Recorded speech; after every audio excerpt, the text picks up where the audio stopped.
3 days bakasyon nga pala tayo mga mamshi. Tayo ay papunta ngayon ng Boracay mga mamshi. Andito nga pala kami ngayon mga mamshi sa Clark International Airport. Dito kami sasakay papuntang Boracay mga Inday mamshi.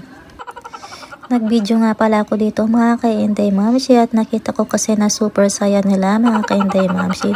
Excited na nga rin silang sumakay ng airplane mga ka-Inday mamshi at ang sasakyan nga pala namin ngayon ay Cebu Pacific mga ka-Inday mamshi. Pag nagbabakasyon talaga ako mga ka-Inday mamshi, pinipilit namin mag-asawa mag-travel mga ka-Inday mamshi. Yung kahit nasa local flight lang or international flight, nagta-travel kami para naman may bonding kaming tatlo mga ka-Inday mamshi dahil hindi naman dapat puro work. Dapat mga ka-Inday mamshi, pag umuwi tayo ay talagang todo bonding tayo para sa ating mga pamilya. Para naman meron tayong enjoyment sa sarili natin mga ka-Inday mamshi. Eto nga't bumaba na rin kami mga ka-Inday mamshi sa airplane at susunduin na kami dito ng aming tour guide.